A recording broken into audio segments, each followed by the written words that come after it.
মাধব অপেক্ষা করছে। ভগবান কাঁঠালটা পাড়তে যাবে, ওই যে পাড়তে গিয়েছে হাত বাড়াচ্ছে,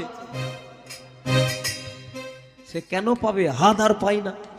যেই না হাত পাচ্ছে তখন ভগবান বলে, ওই মাধব,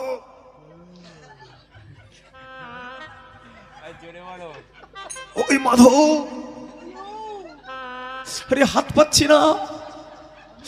মাধব বলে, তুই খা, মরে যা।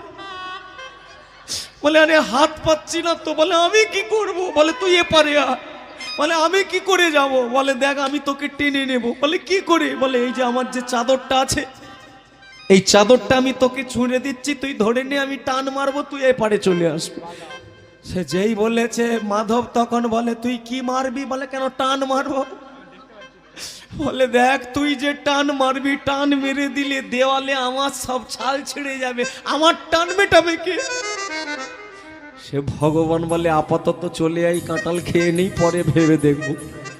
ভক্তমণ্ডলী মায়েরা চাদরখানা নিয়ে, কিরে ধরে নিবি? হ্যাঁ, আমি ছুঁড়ে দিলাম। অমনি চাদরটাকে নিয়ে ছুঁড়ে, যেই না চাদরটা ছুঁড়ে দিয়েছে, কিরে ধরেছিস? এবার টান মারি? বলে, হ্যাঁ তুই টান মার, তুই খা, আমি মরে যা।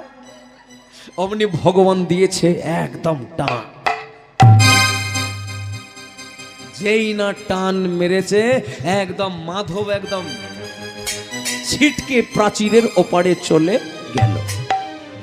সে মাধব বলে, কিরে খা খা। বলে, খাবো কি করে? তুই শুয়ে পড়। বলে, আমি শুলে তুই কি করবি? বলে, তুই হামা দিয়ে শুয়ে পড়, তোর পিঠের উপরে উঠে আমি কাঁঠাল পারবো। সে মাধব কি করবে? বন্ধু বলেছে, নে ওই ওই কানহা তুই খা, আমি হামা দিই, তুই খা। মাধব হামা দিয়ে আছে, কৃষ্ণ লাফ মেরে পিঠের ওপরে। যেই না পিঠের ওপরে উঠে পড়ে, ও মা, সে ছোট ছোট গাছ তো, সে কাঁঠাল তো শুধু বোকাই ঠেকে আছে, ফু দিলে পড়ে যাবে। যেই না ধরতে যাবে কৃষ্ণ, এই ধরতে যাওয়াও যা, অমনি সেই বোকা খসে পড়লো মাটিতে কাঁঠাল।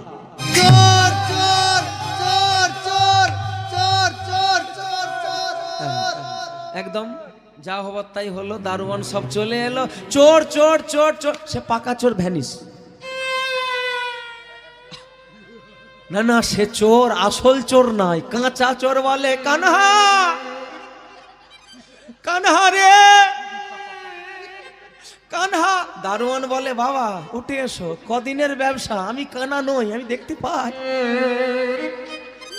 আরে সে যে কৃষ্ণকে কানা বলছে, এরা ভেবেছে বাবা কত্তালিয়া কবে থেকে চালু করেছে, উঠে এসো চল। অমনি কাঁঠাল গাছের মধ্যে বেঁধে চালু করে দিল মার।